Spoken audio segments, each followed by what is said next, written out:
नमस्कार मित्रांनो. गोष्ट आवडली तर नक्की शेअर करा आणि सबस्क्राईब करायला अजिबात विसरू नका. काल संध्याकाळी ऑफिसवरून येताना पुण्याच्या एका प्रसिद्ध केक शॉपमध्ये गेलो होतो. बायकोचा वाढदिवस होता म्हणून केक घ्यायचा होता. दुकानात चांगलीच गर्दी होती. लोक 500 ते 1000 रुपयांचे फॅन्सी केक न बघता ऑर्डर करत होते. एसीच्या थंड हवेत आणि केकच्या गोड वासात सगळं वातावरण प्रसन्न होतं. तेवढ्यात दुकानाचा काचेचा दरवाजा लोटून एक मध्यमवयीन गृहस्थ आत आले.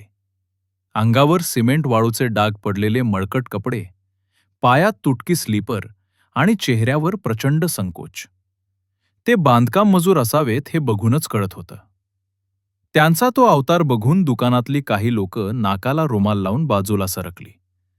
सिक्युरिटी गार्ड सुद्धा डोळे मोठे करून बघत होता. पण मी खुणेनं त्याला गप्प केलं. ते काका काउंटरवर गेले आणि एकदम हरू आवाजात विचारलं, "साहेब, सर्वात स्वस्त केक कितीला आहे?" सेल्समननं उत्तर दिलं, "केक 400 पासून आहेत काका आणि पेस्ट्री 50 रुपयाला." त्या काकांनी आपल्या खिशात हात घातला आणि 10 ते 20च्या चुरगळलेल्या नोटा आणि काही चिल्लर काढून मोजू लागले. त्यांचे ते थरथरणारे हात आणि मोजताना चेहऱ्यावर येणारी हतबलता बघून मला राहवलं नाही. त्यांचे पैसे पूर्ण भरत नव्हते. ते खजील होऊन म्हणाले, "नको साहेब, 400 वाला नको. ती 50 वाली एक वडी द्या. पोरीचा वाढदिवस आहे आज. तिला फक्त मेणबत्ती लावून कापायचा आहे. चव तीच असते ना."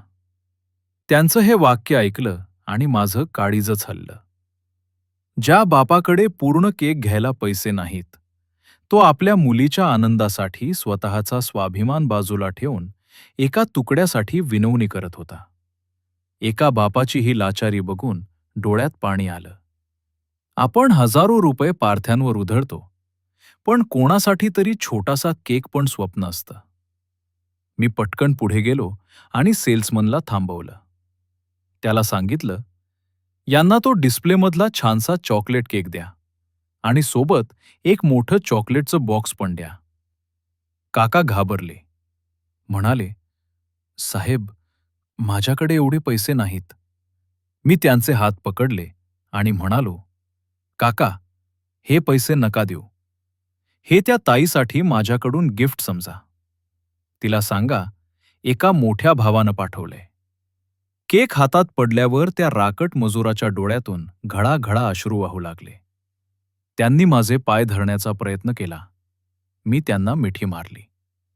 जाताना ते इतकंच म्हणाले, "साहेब, आज पोरीला रिकाम्या हातानं जावं लागेल की काय अशी भीती होती. पण तुम्ही देव माणूस भेटलात."